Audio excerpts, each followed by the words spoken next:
Welcome to the Chronicles of Justin, part A Week in the Hospital. Hi, I'm Justin and I'm going to tell you what led up to me getting flown to the hospital and getting lots of tests and blood work done.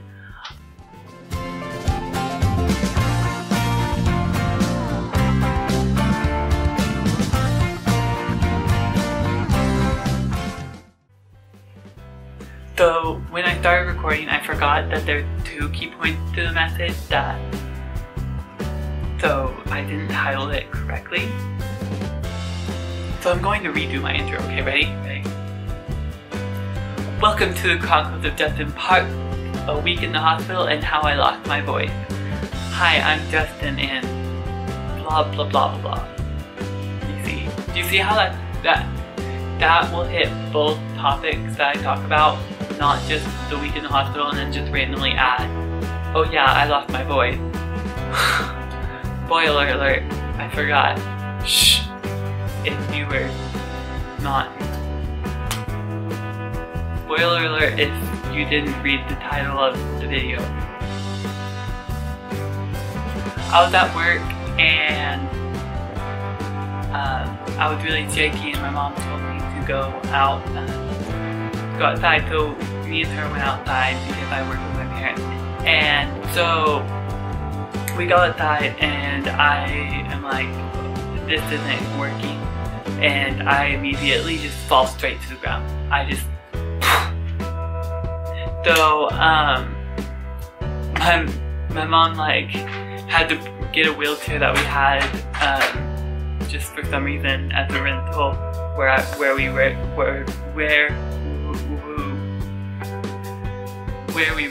and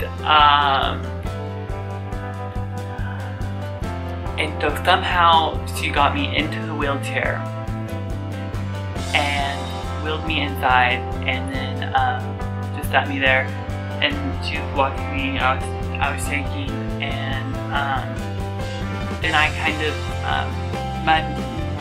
my mom would ask me questions and I didn't respond.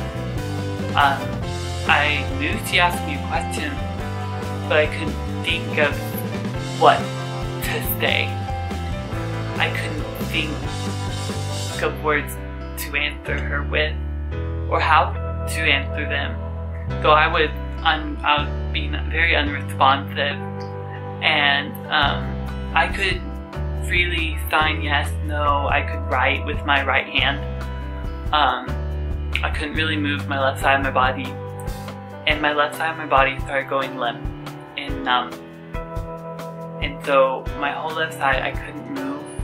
It was just like this. And the longer we sat there, my mouth started drooping, my eyes started drooping. My whole left side just unfunctional. Couldn't get it to move. I tried to move it and it just wouldn't. I could still write pretty sure really well. I couldn't move my eyes, so I didn't really know. My eyes were in the back of my head for most of it. And I need to take that for my dog. My dog is being just a pill today. Aren't you, little cat? You're a royal pain too. Okay, good girl. Oh, hi. Okay. And so, this numbness, this limp, numb, tingling sensation, kind of associated with a dull pain. And so, they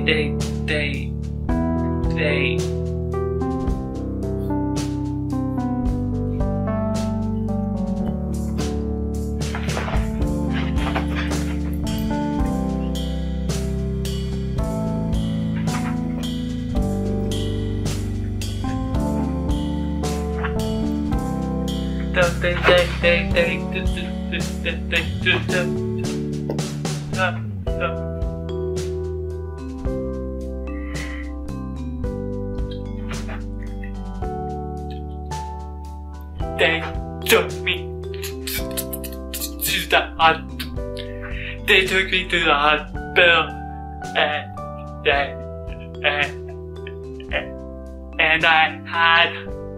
I couldn't stop, and I needed an interpreter because I could only sign, and mostly with my right hand. So we called up my friend to come and help me communicate with the doctor in the ER.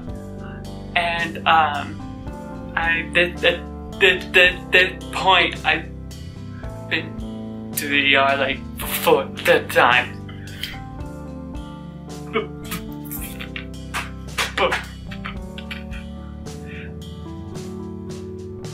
But the doctor on call for the night that let me make the calls, and we went up, and they said we're going to admit him down in Tacoma Medical Center.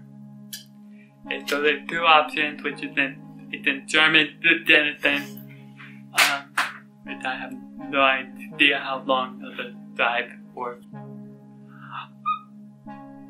They were going to take me by ambulance or helicopter first, but then the weather wasn't nice enough.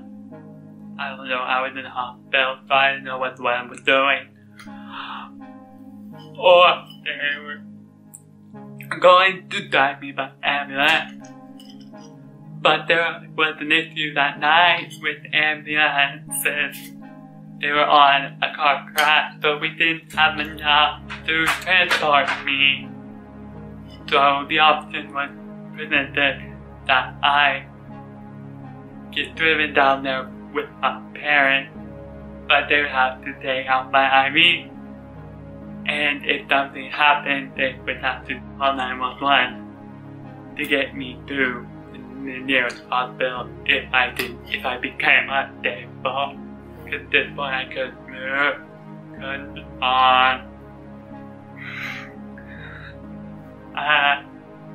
so we waited for a few hours, and the weather got bad, so they took me into a helicopter and fly me to German Denison, and admitted me into their floor.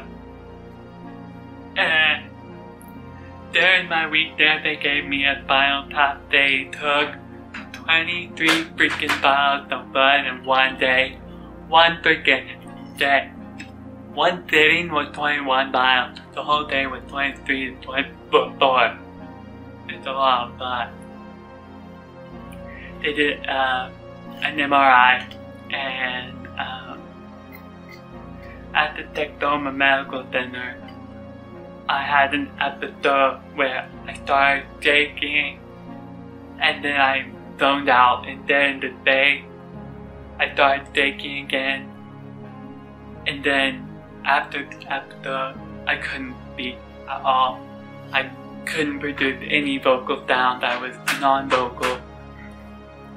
That lasted for about 10 days, so I had to function without my voice for 10 days. With my voice still not right. During my week at the medical center, it was very uneventful. Everything came out clear. All my tests were like normal. They weren't like, you have this rare disease that only originates in Antarctica. So we ruled out a lot though, so that was a good thing. After the days where I couldn't speak at all, there were times where I could attempt to speak, and when I attempt to speak, I would immediately start to shake and fall straight to the ground. Almost instantaneously.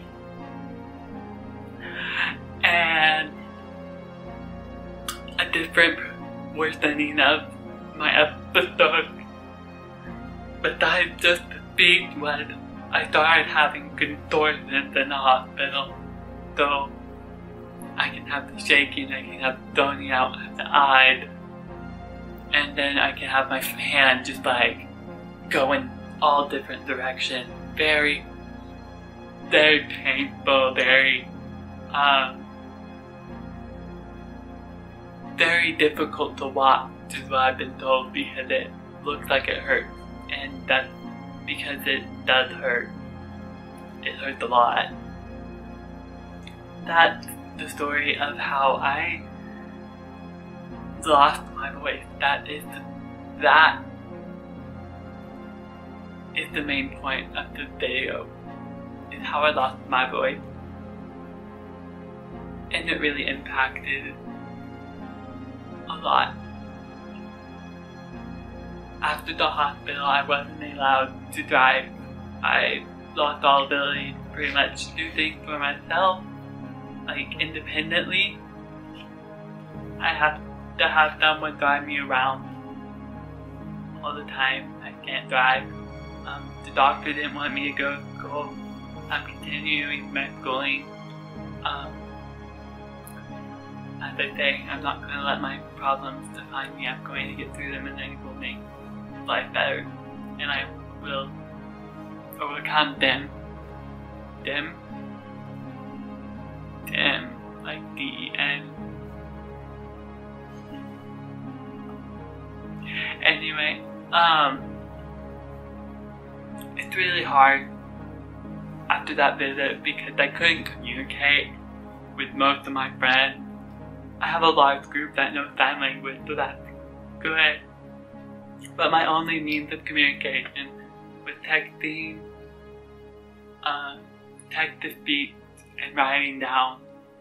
And even in class, it's really hard because if you don't understand the topic, you can't just raise your hand and be like, "Excuse me, I don't understand why tension doesn't work like that." You can't go, "Now, how did you take that derivative again?" You know, though I would have to write it out, and then I would have to pass it to my cousin or one of my friends to read it. And most of the time, they would ask the question, but it wouldn't be answered to an extent that I needed it to. Because usually when I ask questions, I ask the question, they answer, and then I follow up with a refinement if I didn't understand. And I couldn't do that when someone else was asking the question for me. Communication system basic, out of the classroom when teachers were difficult, made meetings really long, where discussing health problems, discussing how I'm gonna get my work done. I had to write it out, let them read it, write it out, let them read it. Thank the Lord, some of them knew how to read upside down. But it was difficult, and it still is because I still can't drive. But it's something that you grow accustomed to. You understand that. You grow accustomed to it, and you know that it's not permanent. You know at some point you're going to be able to get that independence back. You're going to be able to go hang out with your friends at 10 o'clock at night on the whim without any planning whatsoever, when normally that's like what you used to do, but now you like can't because they would have to come pick you up, and they're the people that you have to go to their house and pick them up because they are homebodies and you have to kidnap them. Not literally kidnapping, that's slightly illegal. Just a wee bit. Did I just see wee bit?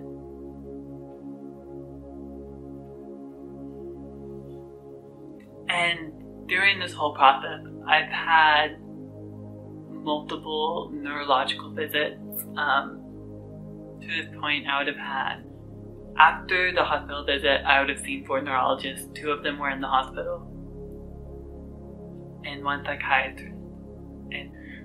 But during this time, I'm going to Dallas most of the time to get neurologists, get their opinion, and see what they think, and get medication, trying to help it, and I'm skipping over a lot of it because it's not important.